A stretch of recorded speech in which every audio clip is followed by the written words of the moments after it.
Yeah, Joe here, or Ash Ketchum if you prefer. I don't know why I'm on a costume kick. I have a ton of costumes that I made for various events, so I figured, hey, why not wear them? I made this 2007, I think. I didn't make the hat. That was from eBay. But like, horrible sewing job on this beautiful shirt. And put the backpack together. It's an old backpack of something. I had to put something on it. I don't know. Alright, let's see what story is today.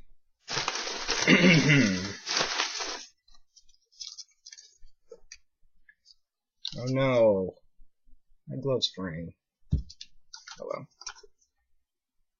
Okay.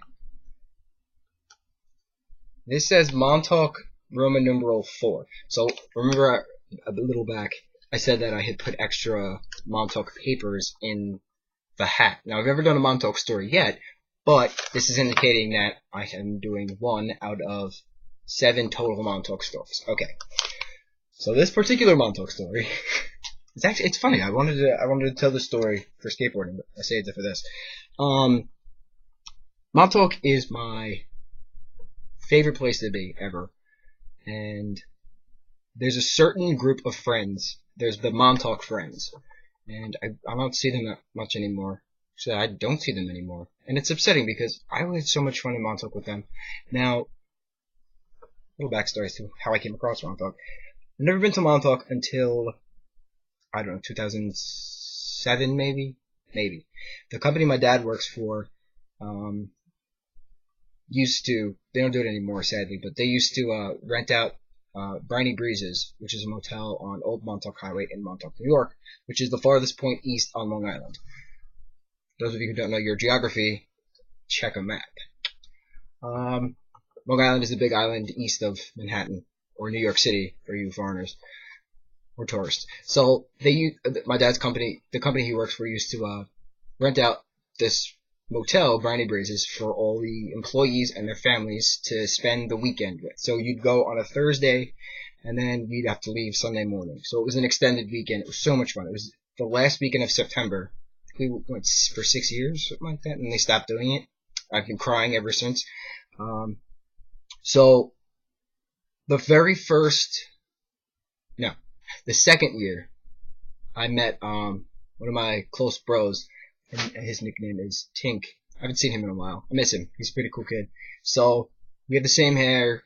We don't look alike aside from our hair, but we have the same, mindset of, oh, let's be crazy. And it's entertaining when we hang together because, I don't know, adventurous memories, hilarious. So I had brought my riff stick at that point. So it had to be 2009.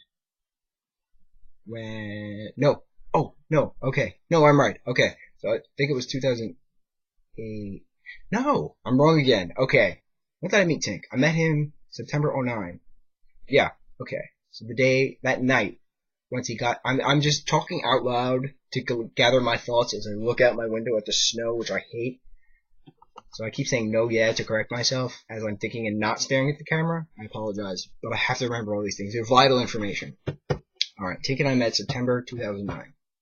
That night, after he got his nickname and everybody's, playing their games and whatnot, we always played Manhunt, so it was biggins versus youngins. The big kids had to be over the age of 13, and the young kids had to be under the age of 13. So the big kid group always tricked the little kids. It was fun.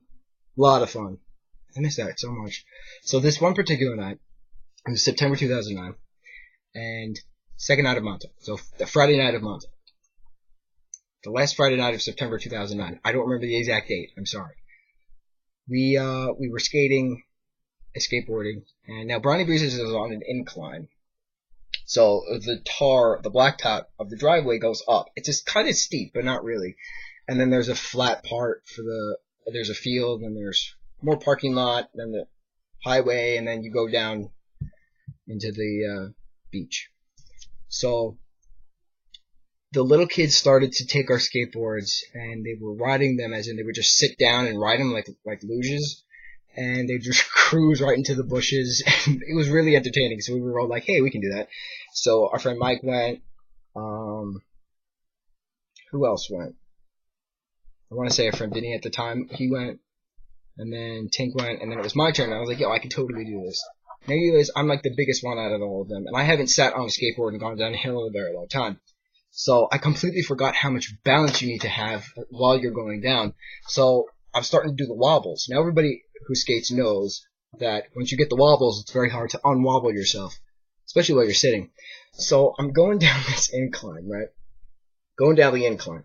So as I'm going down, sitting, and I start to wobble, kind of where the watch is, then a stick comes out of nowhere. There aren't trees around. There are no trees in the proximity of the parking lot, of the driveway. No idea where the hell the branch came from. It falls in the middle of nowhere. So I hit this branch, and I fly on an incline. So I feel like I'm flying through the air, like a Superman kind of flight. And I landed horrible. And I wound up gashing these 4 knuckles, like meat came out. It was gross. And somehow I gashed the entire left side of my back. The whole up to rib cage, down to pelvis. No idea how my right knuckles were gone, and the left side of me was completely torn up. I looked like I was mauled by a bear. But it was hilarious. So we had this rule that if you get hurt, and if you're not, completely broken or unconscious, then people will gather around, laugh at you, take pictures if will, and then help you. So everybody got into the whole laughing part, and at that point I was like, alright, I can get out by myself. And I was still in shock because the adrenaline was still going. I was like, alright, it didn't really hurt. But then that night it hurt horribly. So I'm bandaged up, whatnot. Everybody's making a barbecue, eating whatever. So somehow, I don't know how, but that steak that night wasn't cooked properly or was bad or something. I don't know. I didn't really notice it until that night when I got food poisoning.